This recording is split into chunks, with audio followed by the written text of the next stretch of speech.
channel, Bake Cuisine.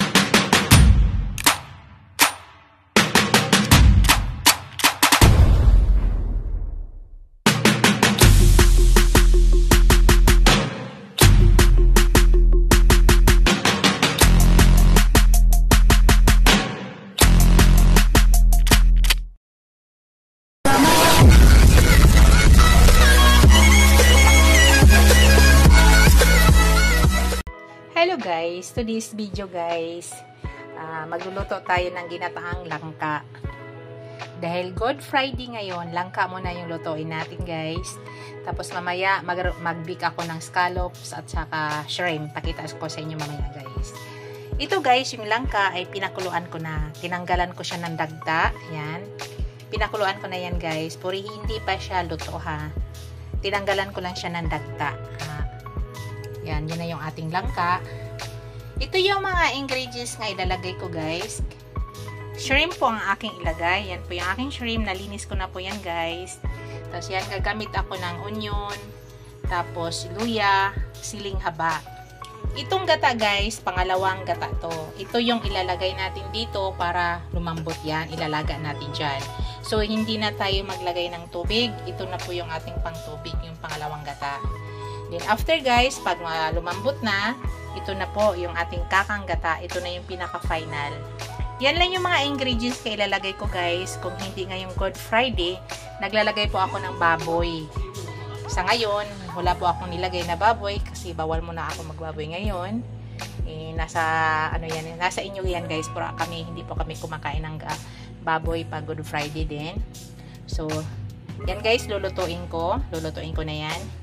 Mamaya guys, pakita ko sa inyo yung scallops at saka yung shrimp. Ibibake po natin. Gawa ako ng big scallops. Ayan po. Na-prepare ko na yung scallops ko guys. 2 tray yung gawin natin. Tapos, gagawa din ako ng big shrimp. Yan. Hinati ko na yan guys at nalinis ko na. Yan. So, unang gawin guys, yan. Lagyan muna natin ng panglasa to. Pero yung scallop, wala. Tapos, lalagyan na natin ng cheese at saka butter. So, ipakita ko sa inyo, guys, kung paano ginagawa ko. Hello, guys. Ang unang gawin ko, guys, maglagay lang ako ng konting asin. Para magkaroon siya ng lasa. Konti lang, guys, kasi maglalagay tayo ng butter. So, may lasa na rin yan. Pati yung sa ilalim kasi mayroon din sa ilalim. So yung gamitin nyo guys para hindi masyado malaki, iodized salt po ha.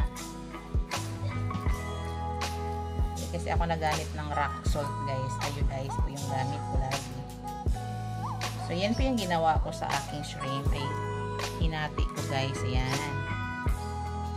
Kasi papasukan natin ng cheese yan, tsaka butter. Ngayon guys, lagyan na natin ng ground black pepper. So hanggang ilalim. Kasi mayroon tayong nilagay din sa ilalim.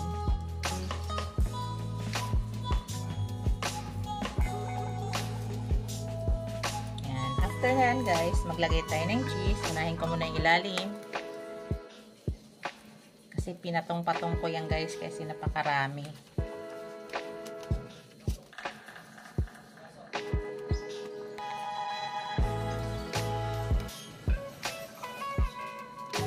Lagyan ko pa ng paper. Meron pang ako na hindi nalagyan ng paper. Yan. Ayan lang yung ginagawa ko guys ha. Lalagyan natin ng cheese. Lalagyan natin ng butter. Bago natin siya ibibig. Ayan. Cheese at saka butter. Ayan.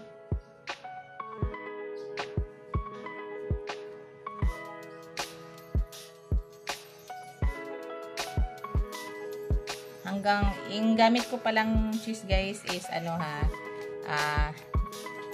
mozzarella cheese. Mozzarella cheese guys ang gamit ko.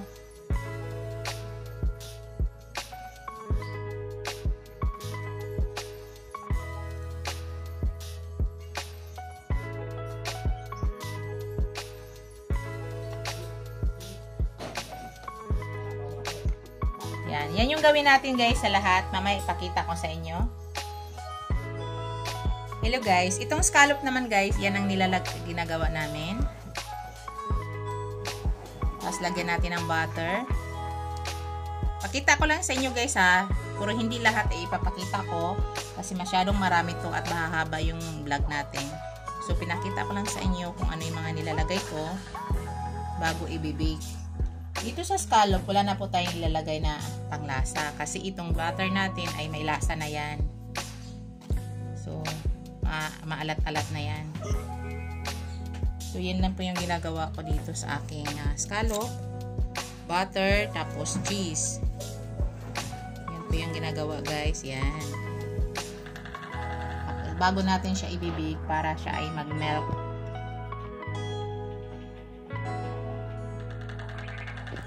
Yan. Lahat guys, yan ang gagawin ko kung anong pinakita ko sa inyo. Dito pala guys ay ginawa kong 2 tray. So kung ano yung proseso na ginawa ko dito guys, ganun po lahat ang gagawin ko. Mamaya guys, pakita ko sa inyo lahat. Hello guys, ito na guys. Ready na. Ito na po lahat. Ito na po yung aking scallops. Nagdagdag kami ng guys, cheddar cheese at saka mozzarella cheese. Yan po lahat. Yan po, scallops din po yan. Ito po yung aking shrimp at saka ito. So, ready to bake na guys. Nagpainit na ako ng oven. Umpisahan na natin. Guys, nag-start na ako guys. Unahin ko yung shrimps guys ha. Unahin ko yung shrimp paglagay. Bali, 2 tray ko. Yan. So, yan na guys. So, nilagay ko guys sa 180. So, wait lang natin guys. Timean natin guys ng mga 10 minutes. Check natin after 10 minutes kung okay na siya. 10 to 15 minutes. Hello guys, nag-adjust na ako ng heat guys. Ginawa ko ng 200. So, sinilip ko siya guys. Naka 10 minutes na tayo. So, medyo pa. Dadag ulit tayo ng mga guys, 10 minutes ulit. Hinay ko na siya. Ginawa ko muna siyang 200. Gawin ko na palang 220. Tapos, maya guys, pahinaan ko siya ulit.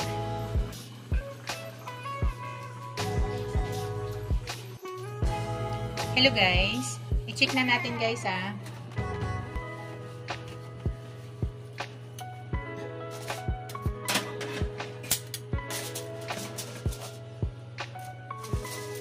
Oops.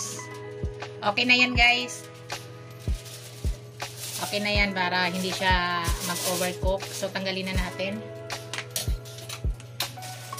Bango guys.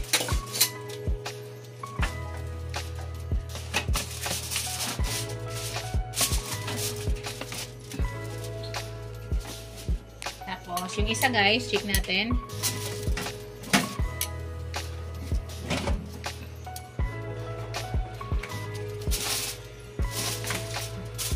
Oops, okay na rin siya guys. Tanggalin na natin.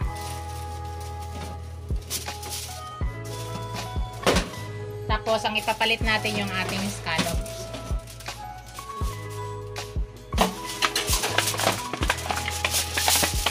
Lagay natin ating scallops guys.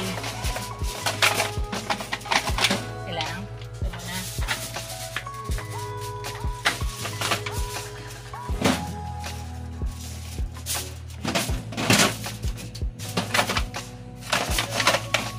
Yan. Sa ngayon guys, i-adjust ko muna. Gawin ko muna siyang 180. Yan, pahinaan muna natin. Sige, hintayin natin guys. Magtayin tayo ng 10 minutes guys. Saglit lang yan, 5 to 10 minutes. Check mo after 5 minutes. Pakita ko sa inyo guys yung finished product ng Kita nyo guys. Yan yung finished product. Ito pa yung isa guys. Yan yung isa guys. Nagbalintungan na.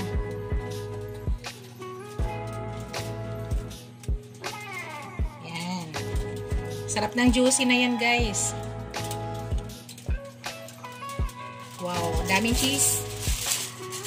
So, kaya mo lang natin yan guys. Hello guys. Kukunin na natin guys. Tama na ito. Check natin na. Oops. Okay na yan guys.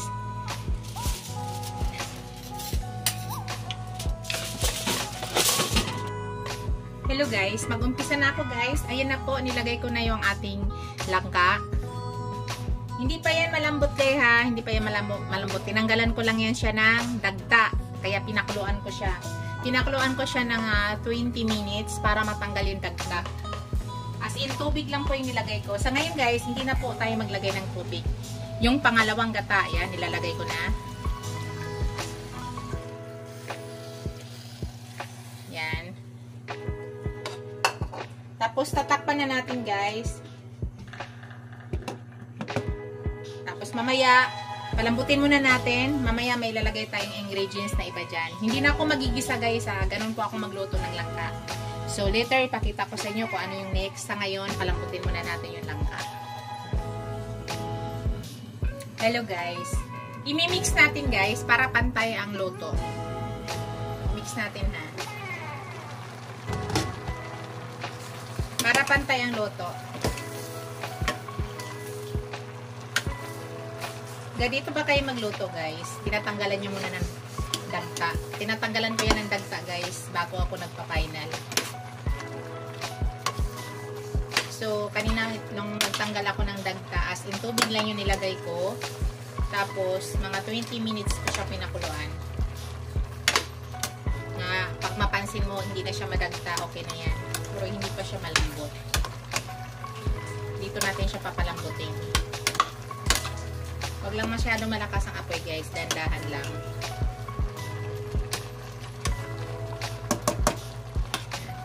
Minimix po natin para magpantay yung lambot. Binabaliktad-baliktad natin para yung nasa ilalim ay mapaibabaw natin at yung nasa ibabaw ay mapailalim natin. So yan. Wait na lang natin yan guys na lumambot.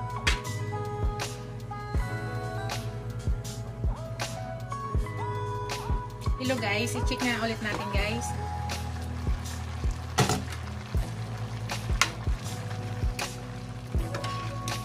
Yan, malapit na siya guys. Ngayon guys, ilagay na natin yung ating ibang sahog. Ilagay na natin yung ating hipon para maluto na rin siya. Tapos yung ating sibuyas at lalo na yung ating luya para lumabas na yung amoy dyan.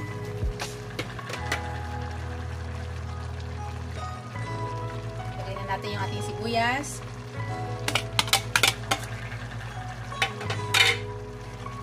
Hindi na ako nagigisa guys ha. Ilagay ko na yung aking luya na napakarami. Masarap kasi guys pag maraming luya. Ilagay ko na yung aking hipon.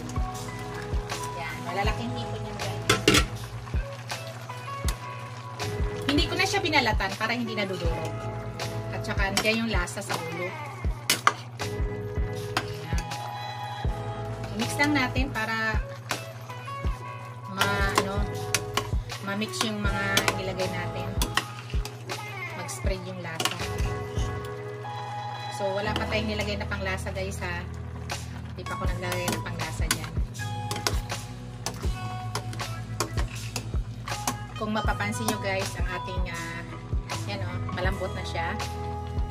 Okay na siya. Malambot na siya. So, konti na lang yan guys. Bago tayo maglagay ng ating final na gata. So, takpan muna ulit natin guys.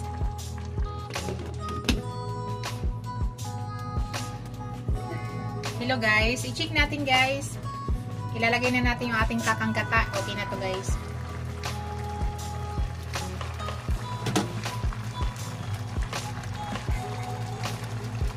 Yan, okay na siya guys. Ilagay na natin yung kakang gata natin.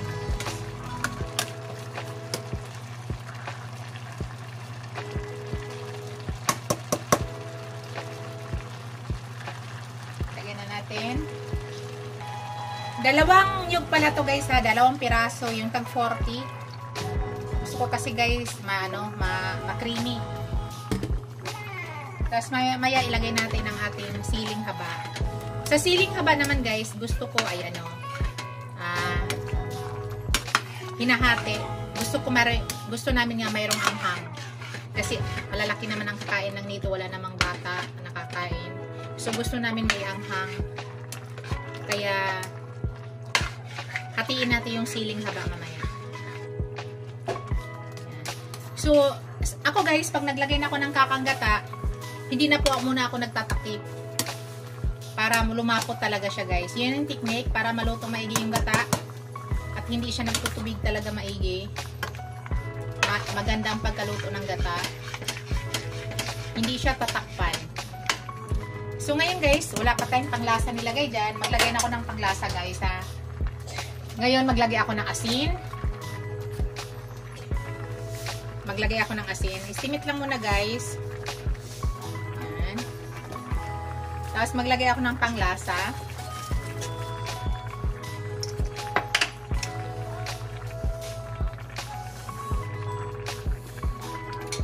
Tapos maglagay ako ng ground black pepper.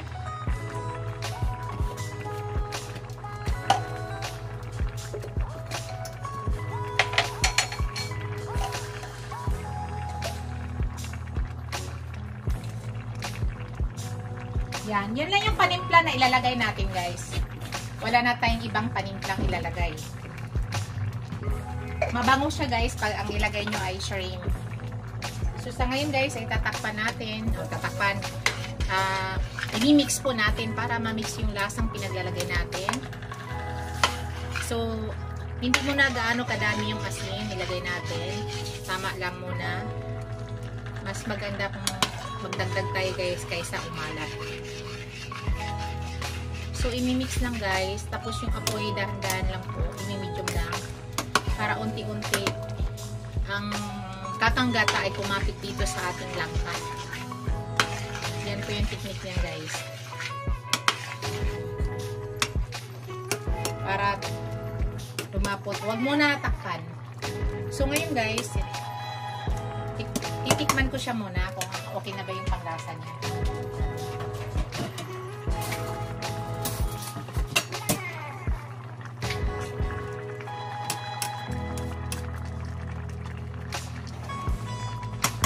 Tikman natin guys.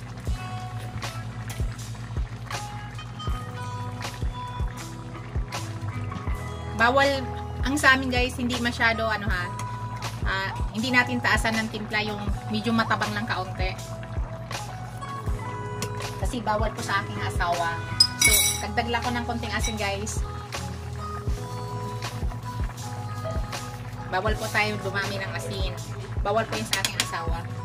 Maalat.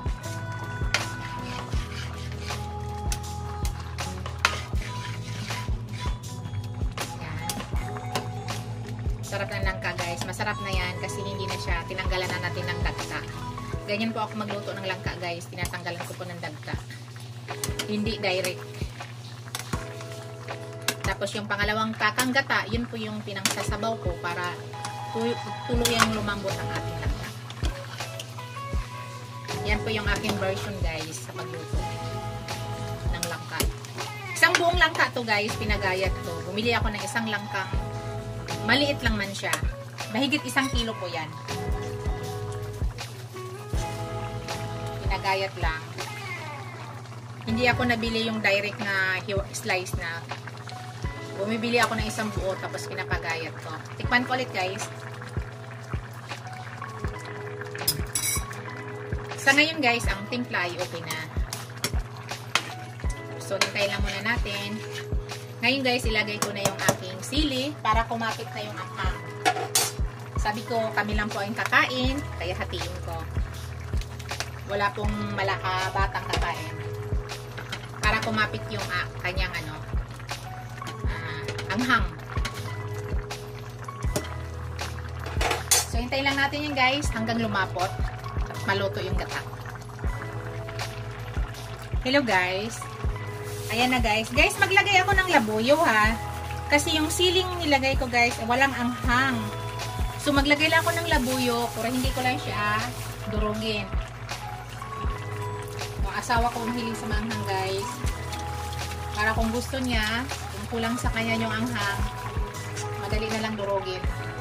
So maglagay ako ng labuyo guys para hindi ko siya durugin. Tama na siya guys sa lasa. Konti na lang guys, mga ano na lang to. Kanina pala guys, minimix-mix ko yan ha.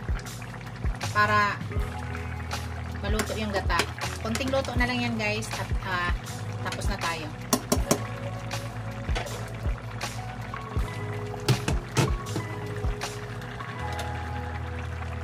Tapos lulutuin din natin yung ano, yung big na scallops at saka yung ating shrimp na big. Lagyan natin ng cheese guys, tapos ibibig natin.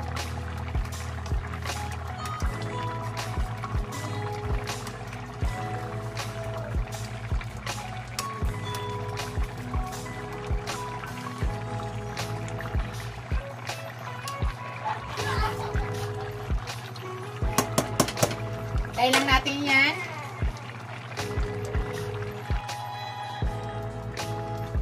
Yan na guys. Okay na po ito guys. Luto na siya.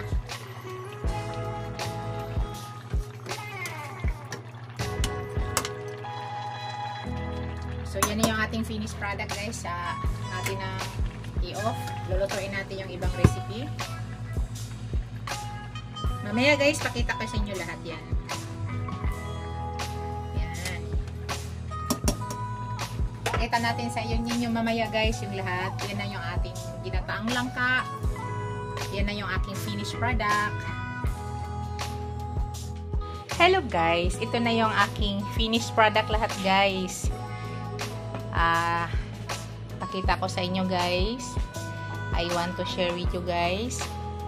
Ito po yung aking scallops. Ito po yung aking big scallops. Yan.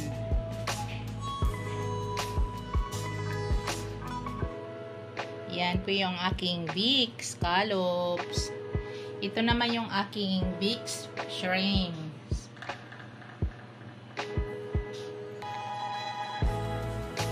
Yan. Tsaka ito. Ito naman yung aking ginataang langka, guys. Dahil Good Friday ngayon, ito po yung aming kakainin today. Yan. Mayroon akong suman. Sumang malagkit yan guys. Yan po yung aming kakainin ngayon guys. Dahil Good Friday ngayon. Ito po yung aming pagsalu-saluhan. Ito na po yung aking finished product guys. Thank you for watching. Don't forget to like, comment, and subscribe to my channel. Shout out pala sa aking mga channel members, sa aking mga subscribers, viewers, supporters. Maraming salamat guys sa walang sawang suporta nyo sa aking channel. Thank you! Bye guys! God bless us all. Bye!